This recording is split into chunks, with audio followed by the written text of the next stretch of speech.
I was traumatized at a party, but instead of helping me, my older brothers made fun of me for it and dismissed it. I decided to help myself, and after healing on my own, I started telling my brothers what I really think of them. The truth hit them like a slap to the face and they were not happy. I hate my family. I'm the oldest of 6 siblings, all of them are boys, and because my mom is dead, I was the woman of the house, so to speak. But not in the way you're thinking, because it wasn't like I was treated worse than them. Quite the opposite, actually. Even though they were all younger than me, they went out of their way to make sure I was okay. Whenever I had a party to go to, or hadn't come home by 11 p.m., one of them always insisted on driving me home. And they never once shied away from buying me new tampons or picking up new makeup for me. It felt like I had a family of my own personal bodyguards. So when I was at a frat party one day with my friends, I wore exactly what I wanted without a care in the world, ripped jeans and a crop top. And it was my first real party since I turned 21, so I drank 2 tequila shots. I would have drank more, but I didn't want to be out of control. Plus, my friends were already acting pretty crazy. But as I danced to Disturbia by Rihanna, I felt a guy come up behind me and pull my waist into his hips. I didn't even want to look at him, because he smelled of devil's lettuce and alcohol. It was disgusting. But before I got the chance to push him off me, I felt myself being helplessly dragged into a dark, empty room. Panic filled my body as I heard the door lock behind me, and when I turned to look at him, the light from the window shone onto his face. My blood went cold, because I'd seen him before, in my lectures, wherever I ate, on the bus home. This was the same guy that my friends convinced me wasn't stalking me. The next 10 minutes were the most terror-filled moments of my life. His eyes locked with mine. I couldn't move any part of my body. I couldn't even scream. When he was done with me, he just pulled out and left. I turned over onto my side and texted my brother to come pick me up. Tears were streaming down my face. None of my friends were even looking for me. When my brother came, I ran into the car and completely broke down and spilled the truth. I knew as soon as you left the house in that outfit something bad would happen. But hey, at least now you've learned your lesson. Through my tears, I just stared at him and hoped that this was some weird male humor. But then he just kept driving, acting like I had just told him that my crush rejected me. My heart broke. I checked my phone, and still none of my friends had noticed I left. When I got home, I wanted nothing more than to just run up to my room and cry under my sheets. And that's exactly what I did. Until my brother started telling all my other brothers what happened. Immediately, a conversation broke out into how much I deserved it. And soon, one brother even chimed in saying, I feel like if I was R-worded, I would just choose to take it as a compliment. Another laughed and said, hey, the universe was just teaching her modesty the hard way. Better late than never. Then they all burst out laughing like it was the funniest thing they've ever heard. At this point, my face was throbbing from how hard I'd been crying. But then I stopped. Not because I wasn't upset. I absolutely was. It was one of the most painful moments of my life. But through all the pain, I realized something. My family thought they knew me, but they were about to find out otherwise. Because I'm not the kind of woman who falls apart when pushed. I'm the kind that teaches people not to underestimate her. I finally called our Aunt Zoe, Mom's sister, desperate for someone who might actually care. She was horrified by my brother's reaction,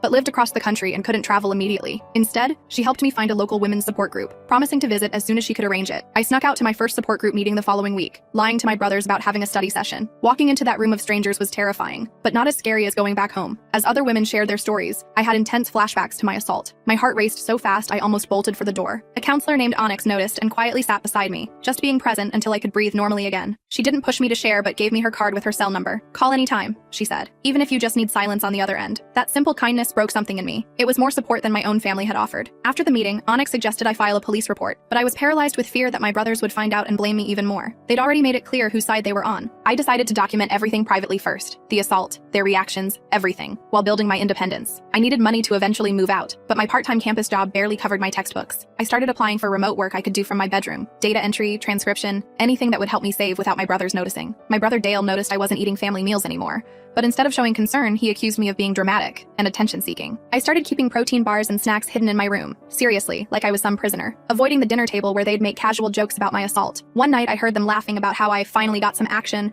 and should lighten up. I recorded it on my phone, hands shaking with rage and hurt. I reconnected with my childhood friend Amber, who had survived something similar years before. When I shared my brother's reactions, she was so furious she wanted to drive over and confront them immediately. I had to talk her down. My plan required patience, not confrontation. I needed to be strategic about dismantling the control they'd had over me for years. My counselor suggested journaling as therapy, but I was terrified my brothers would read anything I wrote. They'd already accidentally gone through my phone twice since the assault, checking my texts under the guise of making sure I was okay. Instead, I created an anonymous blog detailing my experience without names or specific locations. It felt safer to put my pain somewhere outside my body, somewhere they couldn't touch. My post about victim blaming went unexpectedly viral in campus circles. The comments were mostly supportive until someone wrote, "This happened at the Sigma party last month, right? I saw that guy following you." I panicked and almost deleted everything. If they could identify me, my brothers might find it too. My youngest brother Sean found me crying over the comment and assumed I was still being emotional about the assault. He awkwardly patted my shoulder and said I should get over it already, because dwelling on it only gives that guy power over you. His dismissal sparked something in me. If they couldn't see what they were doing through love or empathy. Maybe they needed to experience it themselves. The thought was small at first, just a flicker of an idea, but it grew stronger every time they dismissed me. Executing this plan required resources I didn't have, so I reached out to the campus victims advocate program, pretending it was for a friend. The advocate saw through this immediately, but respected my boundaries. She connected me with free therapy and legal counsel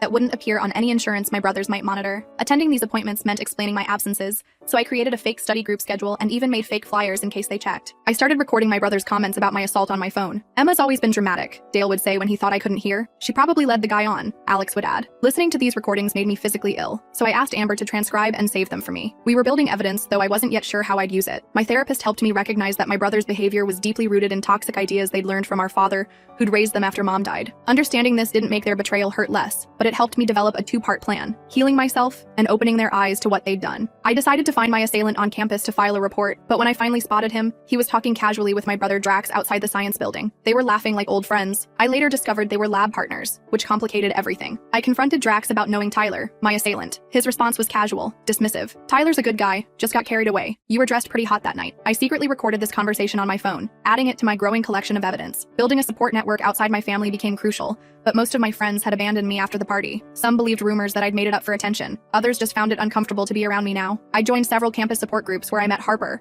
a law student specializing in sexual assault cases. She was fierce, determined, and exactly the ally I needed. Harper offered to help me understand my legal options against both Tyler and potentially my brothers for their emotional abuse. Since my brothers monitored my phone bills, we communicated through a secret email account I accessed only from campus computers. She sent me resources on family estrangement, victims' rights, and restraining orders, just in case things escalated. My therapy sessions were intense, forcing me to process not just the assault, but how my brothers had controlled me for years. I experienced such intense anger that sometimes I couldn't function, sitting in my car screaming into a pillow before driving home. My brother Jamie noticed my changing behavior and demanded to know where I was going several times a week. His concern felt possessive, not protective. I created elaborate alibis for my therapy and support group meetings, pretending I was getting tutoring for classes I was actually acing. I discovered my middle brother Alex was spreading rumors that I had made up the assault for attention after being rejected by Tyler. Confronting him directly would reveal my knowledge of their private conversations, so I started keeping meticulous records of every comment they made, building my case silently. Meanwhile, Tyler began appearing near my classes more frequently. He'd smile when we made eye contact, knowing I'd freeze up. Campus security wouldn't help without evidence of harassment, so I started documenting every sighting with timestamps and locations in a spreadsheet Harper helped me create. I found a part-time job at a women's resource center off campus, which became my sanctuary away from home. The director, Renee, recognized the signs of my situation immediately and took me under her wing. My new job meant missing family dinner 3 nights a week, which triggered my brothers to call a family meeting to discuss my concerning behavior. During the meeting, I maintained composure while they lectured me about family obligations and how I was pulling away. Dale suggested I might be hanging around bad influences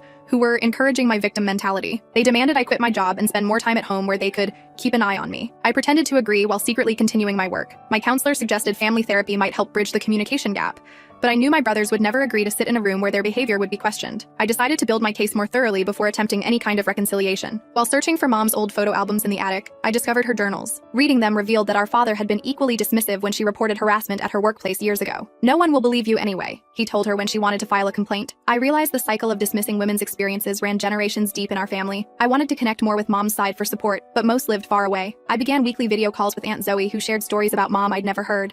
How she'd stood up to Dad, how she'd planned to leave him before her illness. "Your mother would be burning that house down right now if she knew how they treated you," Aunt Zoe told me. "She wanted so much more for you than to be controlled by men, even if they're your brothers." Aunt Zoe offered to let me move in with her in Colorado, but leaving suddenly would mean giving up on changing my brother's perspectives. I decided to stay and follow through with my developing plan. I wasn't just doing this for myself anymore, but for Mom too. I developed closer friendships with other survivors in my support group, particularly with Zara and Monica, who became my strongest allies. Becoming visibly associated with them risked my brothers discovering my activities, so we met discreetly and communicated through encrypted messaging apps. My grades began suffering from the emotional strain of maintaining my double life. Academic probation would give my brothers more control, allowing them to argue I needed more supervision. I sought accommodations through the Disability Services Office, providing just enough information about family trauma without revealing the full situation. 3 months after my assault, I finally felt strong enough to file a police report. The responding officer was dismissive, asking why I'd waited so long and what I'd been wearing. Harper immediately stepped in, connecting me with Detective Martinez, who specialized in sexual assault cases. She took my case seriously, listening without judgment and promising to follow up on every lead. The detective soon found another victim of Tyler's with a story disturbingly similar to mine. Building a case would take time, so I continued strengthening myself while waiting. I discovered through a toxicology report I'd requested that Tyler had drugged me at the party. The test was expensive,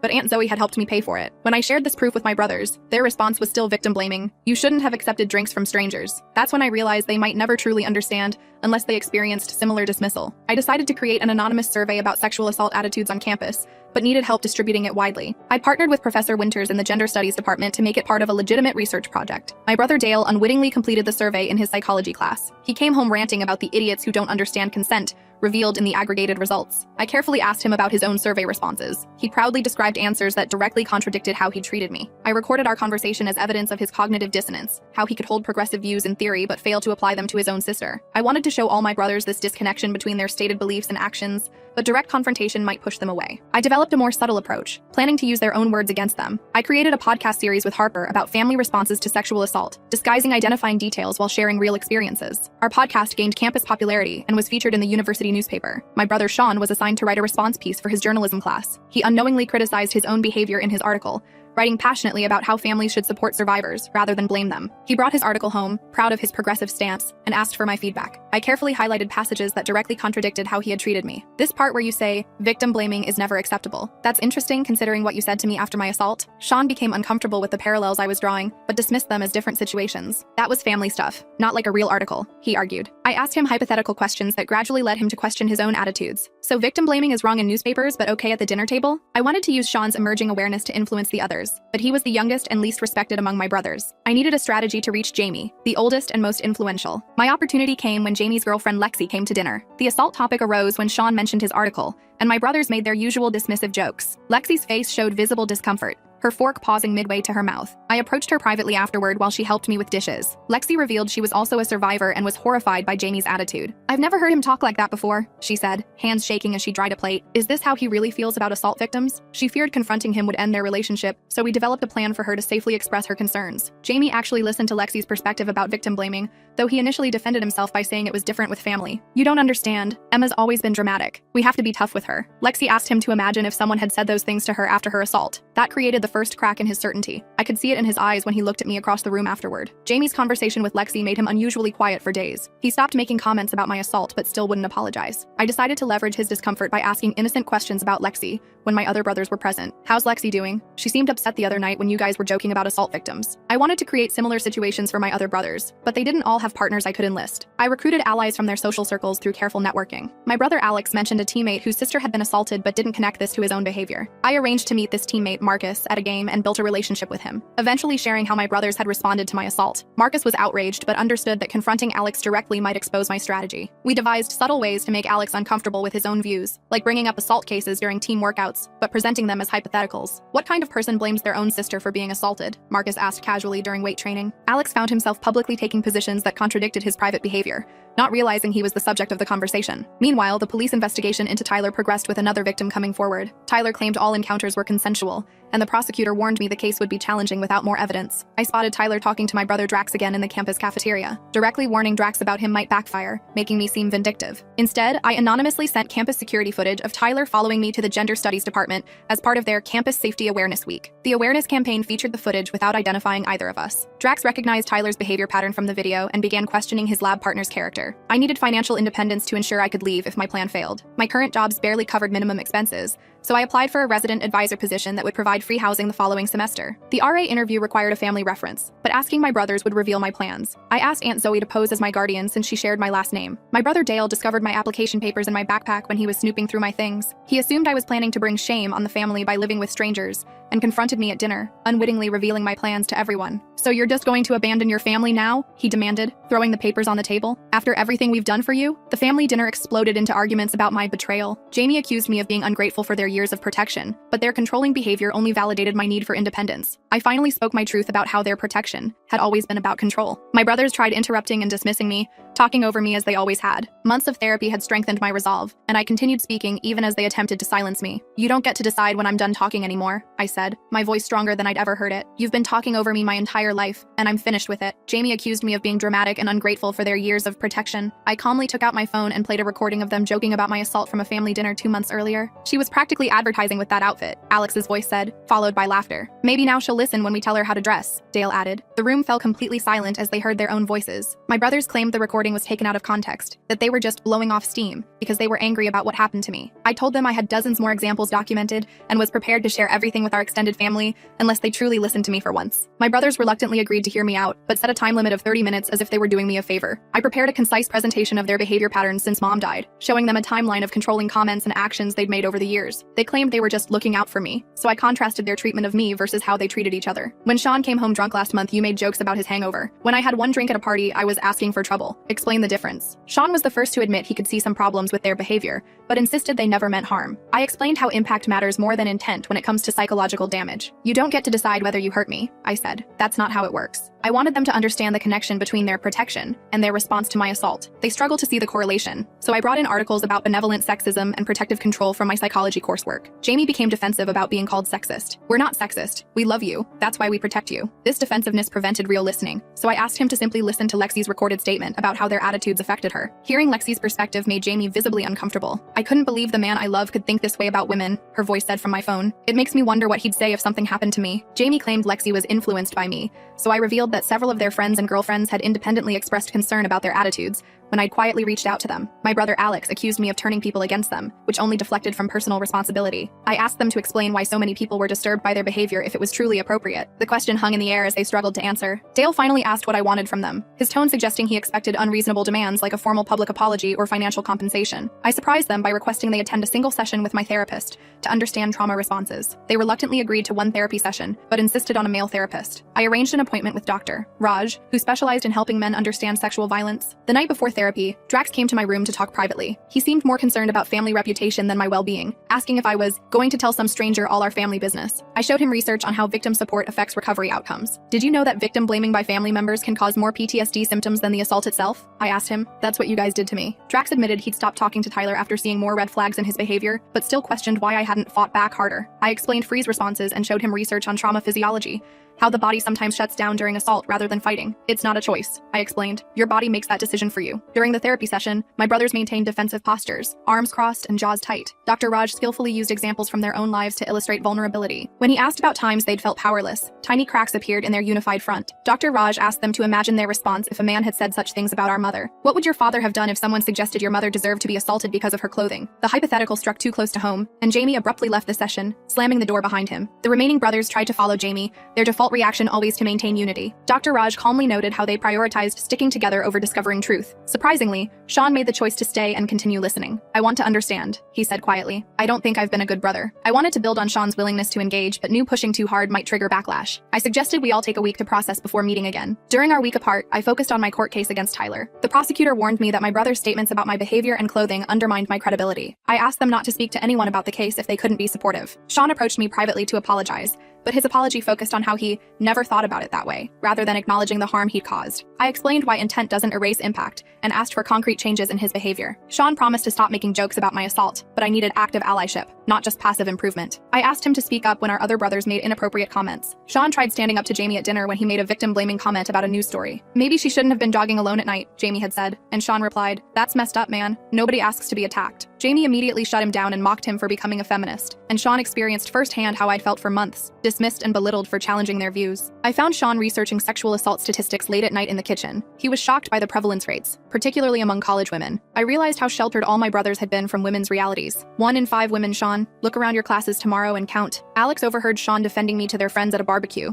saying they'd been total assholes about my assault. Alex interpreted this as family disloyalty and confronted both of us when we got home. We don't air family business to outsiders, he hissed. The confrontation escalated into a full family argument, but this time Sean stood firmly by my side. Emma's not the one who should be ashamed, he told them. We are. Jamie accused Sean of being brainwashed by feminist propaganda, which only proved how far we still had to go. I maintained calm during their argument, documenting their words on my phone. Remaining detached was emotionally exhausting, so I excused myself to call Amber for support. While on the phone in my room, I overheard Drax defending me to the others. Maybe we should actually listen to her, he said. We've been treating her like she's still 12. His arguments were still problematic in subtle ways, focusing more on my age than my autonomy, but I recognized that true understanding would take time. The prosecutor called with news that Tyler had been accused by a third victim, which strengthened our case considerably. The new victim was afraid to come forward officially, so I arranged for her to meet with Harper for legal guidance. I needed to focus on the upcoming preliminary hearing, but family tensions were consuming my energy and affecting my sleep. I decided to move in with Amber temporarily temporarily, leaving a detailed letter explaining why I needed space to heal. Leaving triggered panicked calls and texts from my brothers. Dad would be so disappointed, Dale texted. You're tearing this family apart, from Jamie. Their concern was still largely about appearance and control rather than my well-being. I maintained firm boundaries about my need for space, responding only to messages that didn't attempt to manipulate me. Jamie came to Amber's apartment demanding I return home, pounding on the door and creating a scene. His approach was commanding rather than respectful. You're coming home right now. This has gone far enough. Amber refused to let him in and threatened to call police if he didn't leave immediately. She's not your property, she told him through the door. She's a grown woman who can make her own decisions. Jamie's confrontation with Amber made local social media when she posted about it, calling out toxic family dynamics while obscuring names and specific details. When a grown man shows up at my door demanding his adult sister come home immediately,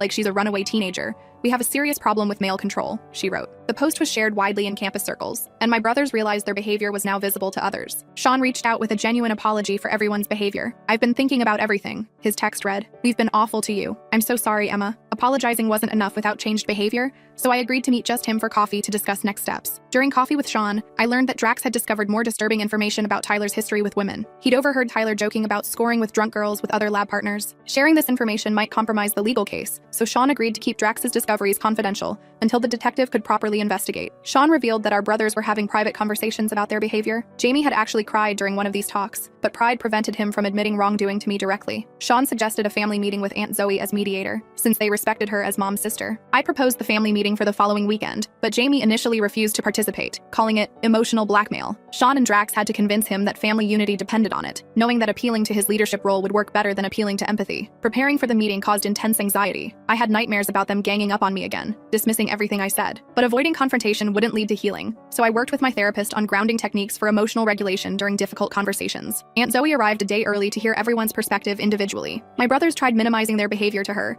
claiming I was exaggerating and always sensitive. With their permission, she shared the recordings I had provided, letting them hear their own words from an outsider's perspective. Hearing themselves through Aunt Zoe shocked some of my brothers. Do you really think your mother would approve of how you've spoken about your sister? She asked them. Jamie and Dale remained defensive, so Aunt Zoe shared stories about how similar attitudes had affected our mother's life with Dad's family. Your mother cried to me because your father's brothers told her she was overreacting when their friend made sexual comments about her at a family barbecue, she told them. Your father stood by silent, just like you boys have been doing to Emma. Learning about Mom's experiences with Dad's family created an emotional breakthrough, especially for Jamie, who had always idolized our father. But emotional reactions alone wouldn't change ingrained behaviors, so Aunt Zoe outlined specific expectations for moving forward, including therapy, education about sexual assault, and concrete changes in how they spoke about women. The family meeting lasted hours as layers of miscommunication were addressed. Jamie finally admitted that his protection had come from fear of failing Mom. She made me promise to keep you safe right before she died, he said, voice breaking. I thought I was doing what she wanted. Real change would require ongoing commitment, so we established weekly check-ins with clear accountability measures. Meanwhile, Tyler's preliminary hearing was scheduled for the following month. My brothers wanted to attend in support, which surprised me. I had to explain why their previous comments could harm my credibility if Tyler's attorney called them as witnesses. If they ask if my own family ever suggested I was partly responsible, I can't lie under oath, I explained. Drax revealed he had text messages from Tyler that contained incriminating statements about girls who ask for it. Submitting them might reveal Drax's connection to the case and could be embarrassing for him among his friends, but he decided to do it anyway. We consulted with the prosecutor about proper evidence submission to ensure it would be admissible. The prosecutor added Drax's evidence to the case file, which was a significant development. Tyler's attorney requested a delay to review the new evidence, so the emotional strain of waiting continued to affect my academic performance. I was failing 2 classes despite studying whenever I wasn't working or dealing with legal matters. My brothers noticed my struggling grades and offered to help, but their approach was still somewhat controlling. You need to drop one of your jobs rather than, how can we support you? I had to establish boundaries about academic assistance, accepting help with studying but refusing to let them make decisions for me. Dale surprised me by researching trauma's effect on concentration and memory. His research led to him questioning his own role in my struggles. I found studies showing that family support is the biggest factor in recovery from trauma, he told me, showing me articles on his laptop. We really messed up, didn't we? He approached me with his first genuine apology, without qualifiers or explanations. News of Tyler's pattern reached campus administration through official channels. They initially hesitated to take action during ongoing legal proceedings, citing due process concerns. I connected with student activists to pressure for interim protective measures, leading to a sit-in at the administration building. The student activism resulted in Tyler's temporary suspension pending investigation. This made him desperate and unpredictable, as his academic future was now at stake. Campus security implemented safety measures for witnesses, including escort services and monitoring of restricted areas. Tyler attempted to contact Drax to pressure him into retracting his evidence, ambushing him after lab. You're ruining my life over your crazy sister's lies, he said. This aggressive approach backfired spectacularly. Drax recorded the interaction on his phone and submitted it as additional evidence of witness intimidation. With mounting evidence from multiple victims and witness testimony, Tyler agreed to a plea deal to avoid a full trial. The terms seemed insufficient for the harm caused: probation, counseling, and community service. But the prosecutor explained that this outcome was unfortunately common in first offense sexual assault cases. I prepared an impact statement for the sentencing hearing, wanting the judge to understand the full scope of damage. Writing my impact statement brought up intense emotions I thought I'd processed. I cried through most of my first draft, anger and grief pouring onto the page. The process was also empowering, allowing me to reclaim my narrative. I included both the assault's impact and my brother's response as compounding trauma that had affected every aspect of my life. I wanted my brothers to hear my statement before court, but feared their reactions would unsettle me before the hearing. I asked Dr. Raj to be present when I shared it with them, providing a professional buffer for their responses. Reading my statement to my brothers was one of the hardest things I'd ever done. I saw the impact of my words on their faces: shame, regret, and finally, understanding. Their reactions showed genuine empathy for the first time, creating real potential for family healing. Jamie, still struggling the most with accountability, asked to speak privately after everyone else left. Instead of defending himself as I expected, he showed me journals our mother had kept during her illness. "When I know I'll be gone, watch over Emma," she'd written. "Don't let men treat her like I was treated." I learned she had been grooming them to be my protectors out of her own fears, never imagining they would become what she feared. Understanding Mom's influence created empathy for my brother's misguided behavior. Their protection came from love, even if it manifested as control. But explaining didn't excuse their actions, so we acknowledged the complex family dynamics while maintaining accountability for the harm caused. At the sentencing hearing, my brothers sat silently supportive behind me. Seeing Tyler in person brought flashbacks: the smell of his cologne, the sound of his voice. I used the grounding techniques I'd practiced with my therapist, focusing on the weight of my feet on the floor and the texture of the paper in my hands. Delivering my impact statement while looking directly at Tyler reclaimed my power. "What you took from me wasn't just my sense of safety, but my trust in the people I loved most," I said, not looking at my brothers but knowing they heard me. The judge's sentence still felt inadequate given the impact on multiple victims' lives, but I reminded myself that my healing wasn't dependent on his punishment. After court, reporters wanted to interview me about the case. Public exposure threatened my privacy and mental health recovery. My brothers formed a protective circle around me as we left, this time respecting my wishes rather than controlling me. "She's not commenting," Jamie told them firmly. "Please respect her privacy." Back home, we held a family meeting to discuss moving forward. Old patterns threatened to reemerge as Jamie started listing rules for my protection, but I interrupted him mid-sentence. "That's exactly what got us here," I said calmly. "We created a family contract with explicit boundaries and expectations,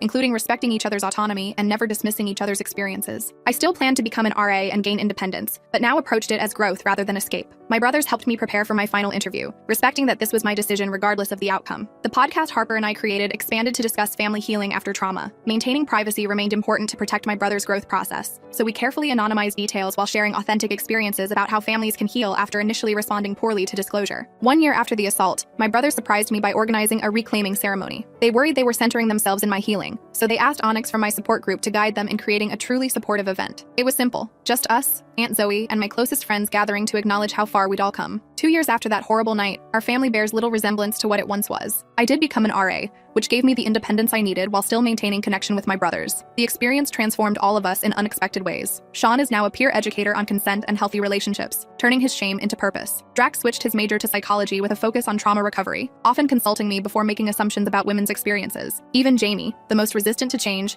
eventually attended a men's accountability group, and now calls out his friends for the same behaviors he once exhibited. Our family therapy continued for 18 months, uncovering generational patterns that had shaped all of our perspectives. Aunt Zoe became a permanent part of our support system, bringing maternal wisdom without the controlling fear that had influenced our mother. As for me, I graduated with honors despite the trauma's impact on my education, and now work part-time at the same women's resource center that once saved me. The court case against Tyler resulted in consequences that felt inadequate compared to the harm, but watching my brothers transform their understanding of protection, consent, and respect showed me a different kind of justice. My brothers still drive me home sometimes, and yes, they'll still pick up tampons when needed. But now these acts come from respect rather than control. We're learning, imperfectly but genuinely, what it means to be family by choice rather than obligation. I still struggle with trust and flashbacks, but I no longer struggle alone. The greatest revenge wasn't destroying my brothers for failing me. It was rebuilding a family strong enough to never fail each other that way again.